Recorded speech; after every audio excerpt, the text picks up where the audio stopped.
ইতালির Monfalcone Islamic cultural centre Baitul সালাম ও বায়তুস সালাত জামে মসজিদ খুলে দেয়া, কনসুলেট সার্ভিস সেবাদানে সহায়তা না পাওয়া এবং বাংলাদেশ কমিউনিটির নাম ব্যবহার করে কতিপয় ব্যক্তি নানা অপকর্ম করে ব্যক্তির স্বার্থে বাংলাদেশিদের ভাবমূর্তি ক্ষুণ্ণ না করার দাবিতে মনফালকনে বসবাসরত বাংলাদেশি জনগণের আয়োজিত ব্যানারে সংবাদ সম্মেলন অনুষ্ঠিত হয়েছে।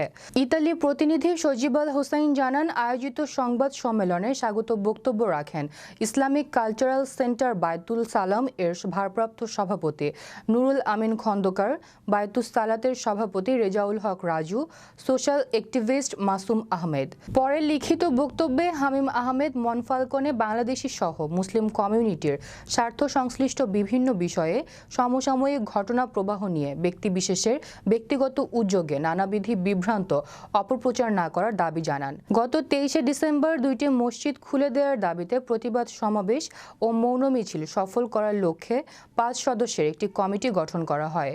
কমিউনিটির স্বার্থ সংশ্লিষ্ট যে কোনো কার্যক্রম পরিচালনা করার জন্য তাদের দায়িত্ব দেওয়া হয়। 8,000-এরও বেশি বাংলাদেশির বসবাস, যা আপনারা জানেন, এবং আমরা দেখি বিভিন্ন সময় কনসুলেট জেনারেল মিলান যখন মনফালকনে কোনো ভ্রাম্যমাণ সেবা দিতে আসেন,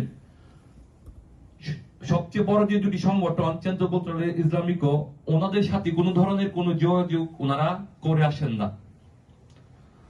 ওনাদের প্রতি বিনীত অনুরোধ থাকবে, ওনারা যেন দুটি চেন্দ্র পত্রালয়ের সাথে যোগাযোগ করে আসেন এবং আমাদের শহরে যেন আমাদের সেবার ব্যবস্থা করেন।